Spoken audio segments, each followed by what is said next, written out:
Party সরকার নানা রকম সমস্যার মধ্যে আমাদের দেশের দায়িত্ব নিয়েছে। আমরা দেখতেছি ডে বাই ডে আমাদের এই দেশের 8 মাসের সরকার অনেকগুলো সমস্যার সমাধান করে ফেলেছে এবং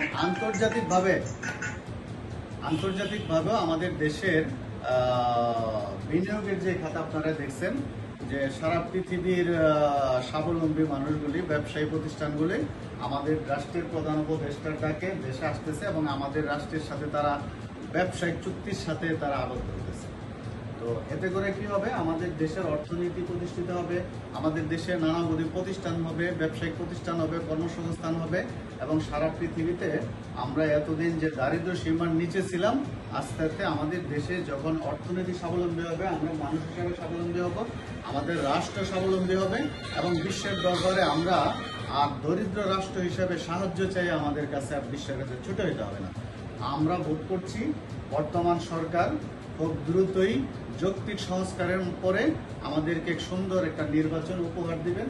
তার আগ পর্যন্ত আমরা সরকারকে আমাদের এবি পার্টির মাধ্যমে, আমাদের এবি পার্টির সুযোগ্য নেতৃত্বের মাধ্যমে আমরা সরকারকে নানারকমভাবে সহযোগিতা করতেছি পরামর্শ দিয়ে সংস্কারের জন্য।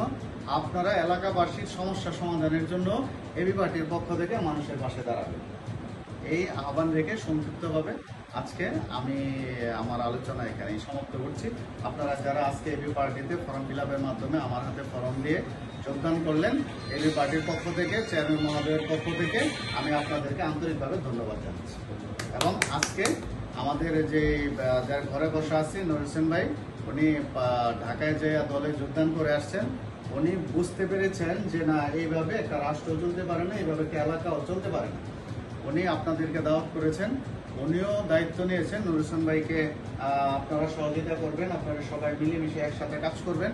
আমরা চাই প্রত্যেকে মোরা পরের পরে, আমরা সমস্যা সৃষ্টি করার রাজনীতি করি না, আমরা সমস্যার সমাধানের রাজনীতি করি। আমার ঘর ভাঙিয়াছে যে বা আমি বাধিতার ঘর, আপন করিতে খুঁজিয়া ফিরি মোরে যে করেছে পর।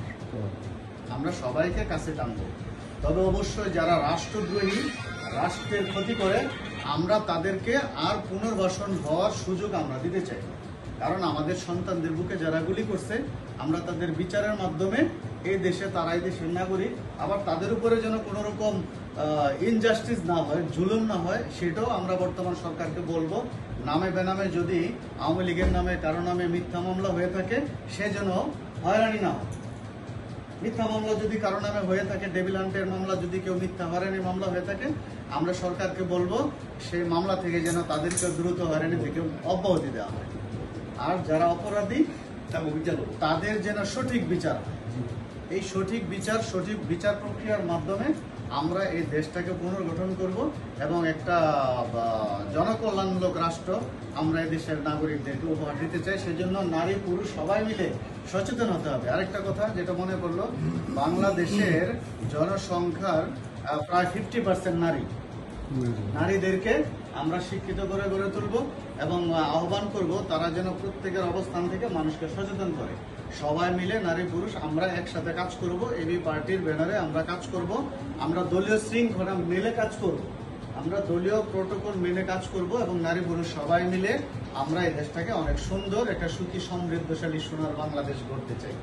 এই আহ্বান রেখে আমি আজকে আমার এই সংক্ষিপ্ত আলোচনা শেষ করব।